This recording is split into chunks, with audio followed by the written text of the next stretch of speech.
CCN news एक पाऊल महाराष्ट्रासाठी। बुलढाण्यात वाहतूक नियमांचं उल्लंघन करणाऱ्या आणि अवैध प्रवासी वाहतूक करणाऱ्यांविरोधात पोलीस आणि RTO प्रशासनाने मोठी संयुक्त मोहीम राबवली। जिल्हा पोलीस अधीक्षक निलेश तांबे यांच्या मार्गदर्शनाखाली काल झालेल्या या धडक कारवाईत 2000हून अधिक वाहनांवर कारवाई करत लाखो रुपयांचा दंड वसूल करण्यात आला। यामुळे नियम तोडणाऱ्या वाहन चालकांचे पुरते धाबे दणाणले आहेत। बुलढाणा शहर पोलीस आणि RTO विभागाने शहरात व्यापक वाहन तपासणी मोहीम राबवली।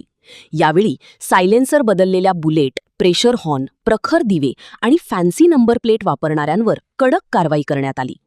तपासणी दरम्यान अनेक चालकांकडे लायसन्स, विमा आणि PUC सारखी महत्त्वाची कागदपत्रे आढळली नाहीत।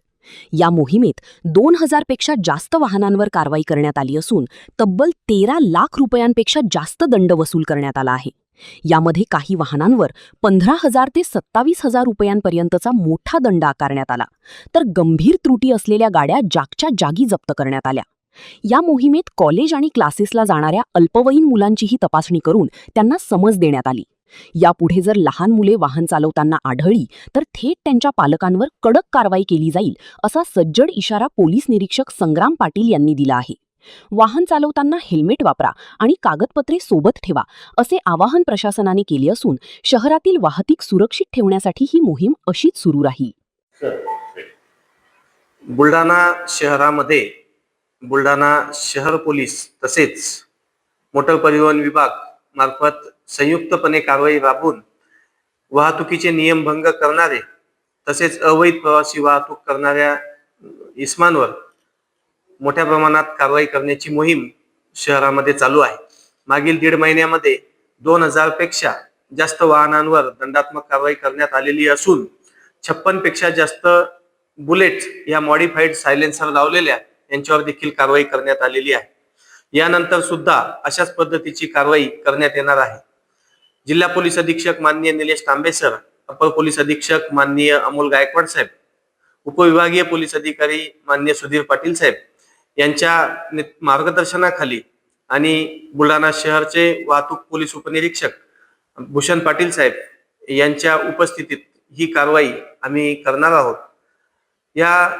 यानंतर सुद्धा अवैध प्रवासी वाहतूक करणारे ज्यांच्याकडे वाहतुकीचे वाहनांचे कोणत्याही प्रकारे कागदपत्र नाहीत, परवाने नाहीत, तसेच लायसन्स नाहीत, यांच्यावर सुद्धा कारवाई आम्ही करणार आहोत। अल्पवयीन मुले जी शाळा, कॉलेजेस किंवा क्लासेसला दुचाकी घेऊन जातात त्यांना सुद्धा आम्ही समज दिलेली आहे, त्यांच्या पालकांना सुद्धा समज दिलेली आहे। परंतु अशाच पद्धतीने जर अल्पवयीन मुले वाहने चालू असताना मिळून आले तर पालकांवर सुद्धा आम्ही कारवाई करणार आहोत।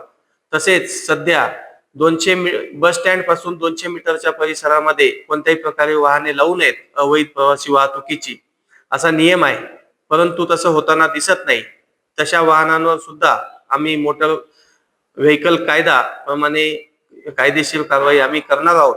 बुलढाणा शहर हे वाहतुकीच्या अडथळा मुक्त तसेच अपघात मुक्त करण्यासाठी जास्तीत जास्त प्रयत्न करून आम्ही शहर हे वाहतूक मुक्त व अपघात मुक्त करणार आहोत। धन्यवाद।